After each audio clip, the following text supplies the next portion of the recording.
Hi, everybody. So, first and foremost, happy to be with my colleagues. We have a plan when it comes to Canada-US. Our goal is first and foremost to prevent tariffs, second to prepare a response, and thirdly to think about long-term how we can make sure that we can diversify our economy, our markets, and prevent trade barriers amongst provinces and territories.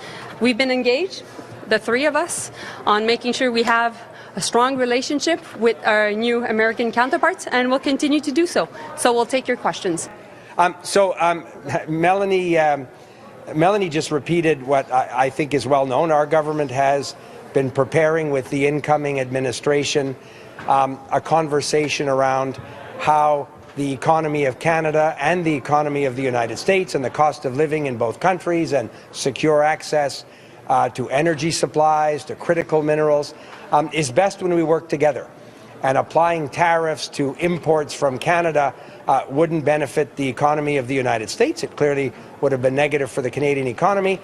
So we remain very much on the job to protect the Canadian economy. If the administration wants to study the economic and trade relationship between Canada and the United States, we think that's a positive opportunity for us to continue to tell the Americans, and obviously Canadians as well, the importance of working together and how both countries are stronger and more secure when we respect and honor a comprehensive free trade agreement. It's in the interest of American consumers and American businesses, but it's also very much in our own economic interest to maintain that partnership with the United States. Yeah. Mel?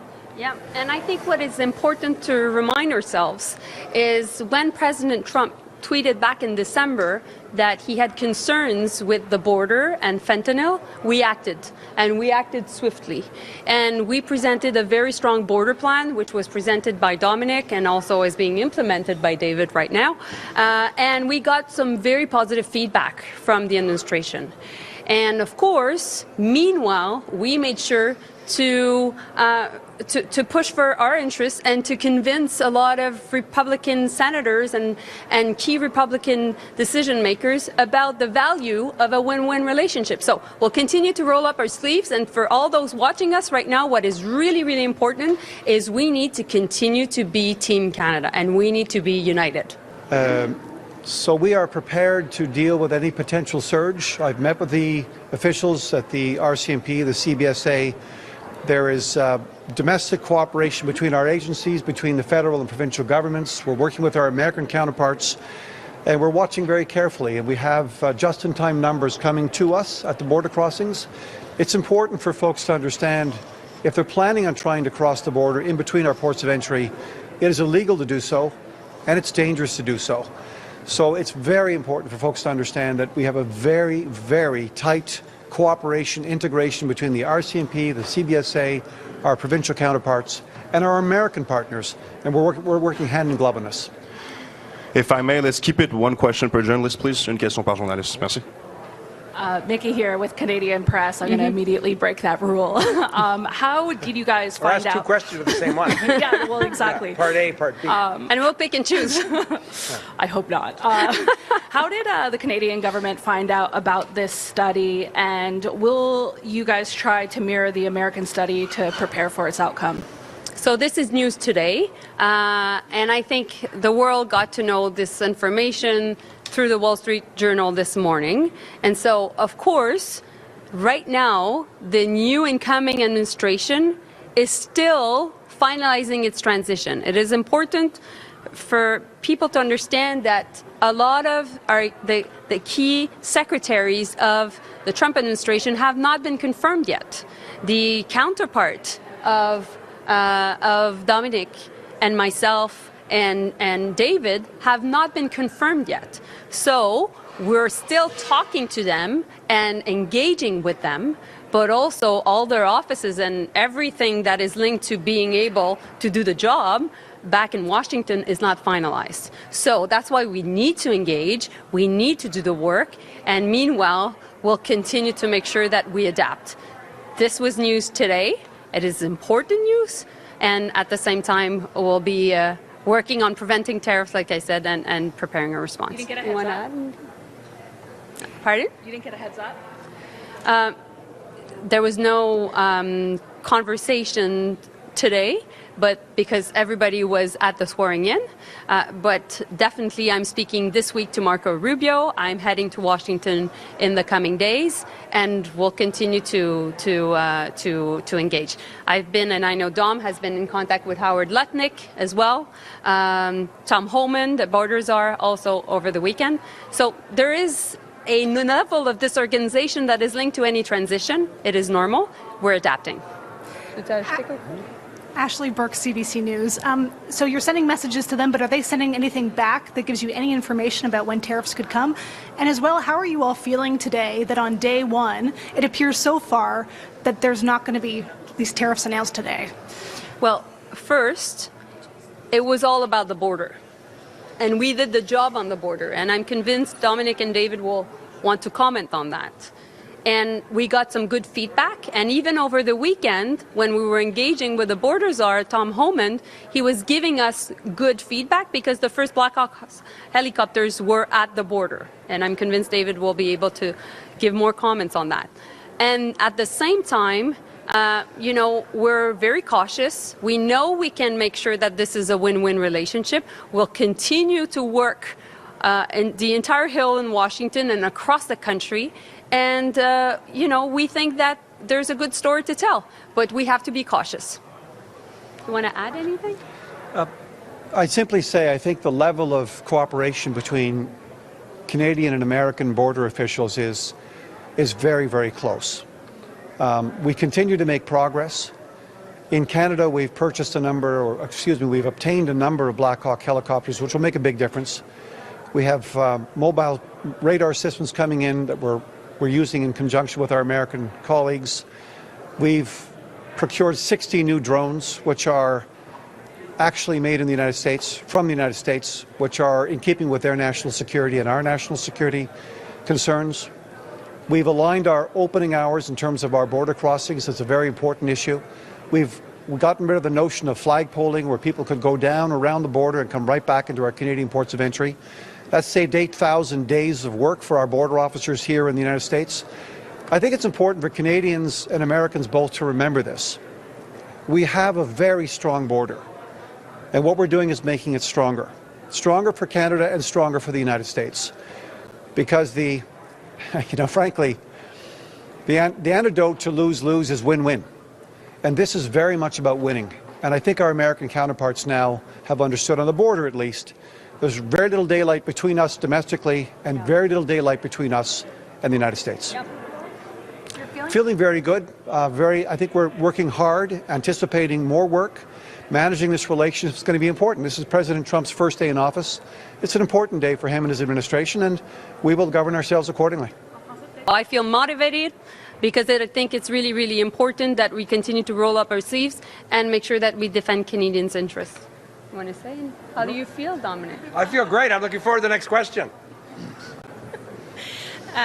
Ministers, you're gathering here for a cabinet meeting with really no more information today than you had yesterday about what the plan was from Donald Trump in terms of trade tariffs and what the impact is going to be for Canada. So how do you go about developing a plan when you still don't have that information from your counterparts in the U.S.? Well, the thing is we've been doing the work to prevent tariffs. Just if you look at whom we've talked to, the three of us, in the past 2 months, we've talked to the incoming U.S. Secretary of Commerce, the incoming U.S. Secretary of State, the incoming U.S. Secretary of Energy, the number 2 of the Republicans, which is John Thune, the leader of the majority in the Senate, the chair of the Foreign Affairs Committee for the Republicans in the Senate, Jim Rich, Lindsey Graham, who is a senator very close to Trump. We've been also engaged with the border czar, which is Tom Homan. We've been in contact with so many different key Republican leaders. We've been also in contact with key Democrats.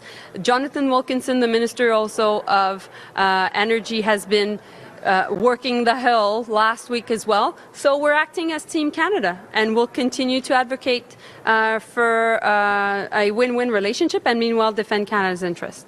So I've said, on that, in terms of our plan, we'll continue to make sure that we're ready. We'll continue to work the Hill in Washington, across the country as well.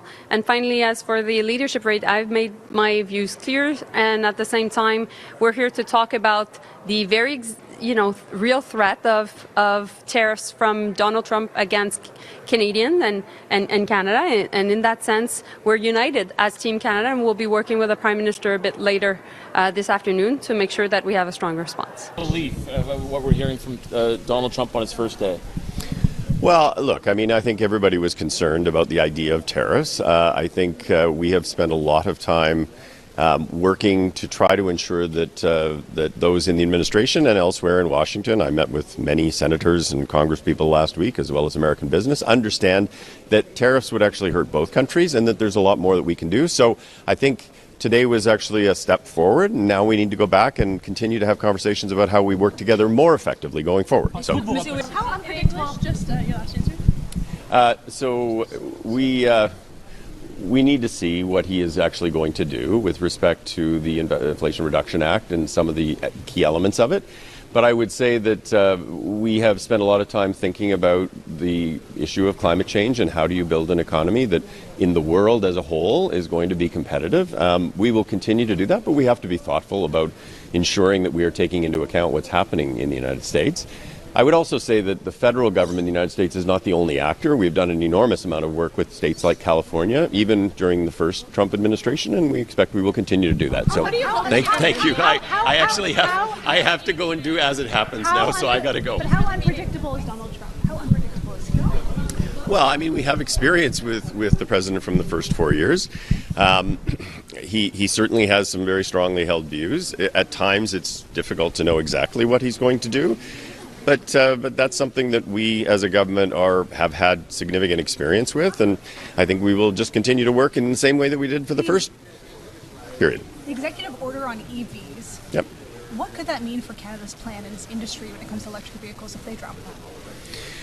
Well, certainly there are implications. There's no question about that. And I think a lot of the automakers are going to think about how that affects some of their plans. But I would also say that California continues to want to move forward. That's a huge market. We've partnered with them before. It may mean that there's actually easier access to electric vehicles for Canada and for California than we had before. So thank you. You can go. It's okay. Yeah, it is deplorable that the President of the United States has decided to pull out of the Paris Agreement. It is unfortunately not the first time that he's done that. He's done that in his first presidency. The Paris Agreement is larger than one country. It's 194 countries, and we have collectively continued working to fight climate change despite the absence of the United States. And one should forget that despite the fact that the federal government no longer seems interested in fighting climate change, we see a lot of support within U.S. states, municipalities, the private sector, and it is quite ironic that the president would do that as California is going through one of the worst forest fire season in its history. Both the people who could end up replacing Mr. Trudeau, both Ms. Freeland and Mr. Carney, have said that they'd like to get rid of the carbon tax. Would you run for the Liberals again in the next election if the carbon tax is not in the platform? So a couple of things I'd like to say about that. First, it's not a tax. The Supreme Court of Canada was very clear on that. Two, there are two separate components to it. There is a consumer carbon pricing and there is an industrial carbon pricing. Obviously, largely because of the disinformation and lies, frankly, of Pierre Poilievre, the consumer price on pollution has become very unpopular, and I understand it. I have defended it for the last 3 years.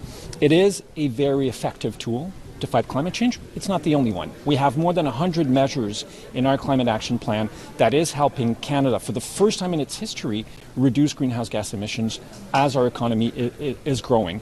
Should we not have that particular tool, there are other things we can do to fight climate change. And yes, I will run during the next federal election. What's at stake is too important for me not to do it. The executive orders that Trump put in place when it comes to the environment, including ending the EV mandates, including ending the Green New Deal, what impact will that have in Canada? Well, it depends which one you're talking about. If you're talking about, for example, the zero vehicle mandate, emission vehicle mandate, even if there wasn't one federally, there's more. About half of U.S. states have their own zero emission vehicle mandate in place. California, New York, about 20 U.S. states already have them. So despite the fact that the federal government in the U.S. won't move forward with this, a number of very important states will continue to do that. When we did our regulation, we did not do it to make sure that it would necessarily mirror what the U.S. were doing. We obviously had lots of conversation with the Environmental Protection Agency in the U.S., but our regulation can continue even if the federal U.S. regulation doesn't. You fought for the carbon levy, as you say, for years against conservative misinformation. What does it feel now to see your colleagues walking away from it? As I said, our plan to fight climate change is much broader than just one measure. There's about 100 different measures that we have deployed to fight climate change in Canada. And the consumer carbon pricing element is an important element, but it's not the only one. The industrial pricing component of carbon pricing in Canada gives us 3 times more emission reduction than the consumer pricing. So I'm talking to all of the candidates to say, okay, well, if you're not moving ahead with this particular element, what it is you will put in place to ensure that Canada can continue to fight climate change and to make sure that we can reach our 2030 targets. Can I ask globally, the new Trump administration, the measures it's bringing in globally, what's that going to mean about the fight against climate change? Can you also face the cameras, please? Oh, sorry. Yes, it is very disappointing that President Trump has decided to pull out of the Paris Agreement. What it will mean internationally, I mean, obviously it will slow our global efforts to fight climate change. That being said, there's a lot of action happening in the United States with many different states at the municipal level, in the private sector. The fact that the federal government in the U.S. will no longer be interested in fighting climate change doesn't mean that the United States of America as a whole are not interested in that. And the international community will continue moving forward with or without President Trump. What responsibility do you take as the environment minister? You're saying it's very unpopular, but is it not your job, and has it not been your job to sell this? Is this not on you for Canadians to not like the carbon tax? Listen, I mean, I think it's much more on the person who lied about this for more than 2 years, who misguided and manipulated Canadians with falsehood. That's who I think it is really on. Mr. Trump's actions on green vehicles, do they put our battery investments in jeopardy?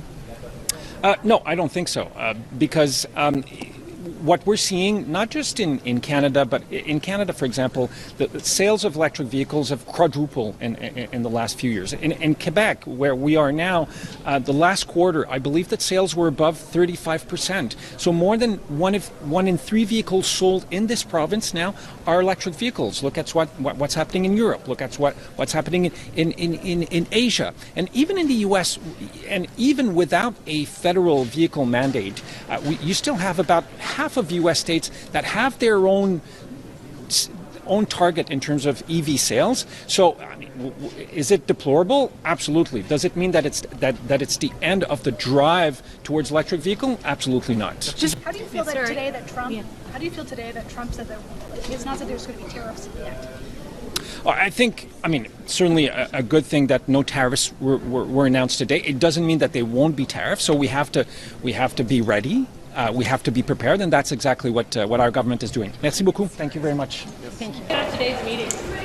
This is a critical moment for Canada, and I think it's a time when we need to come together, all of us, to really find a way forward to protect the interests of this country in a world that is very turbulent. Obviously, we have an incredible team, and getting together and talking about how we're going to collaborate and work together to deal with the challenges that are in front of us is critical. And so that'll be a big part of the conversation. There will be no tariffs just yet. Do you feel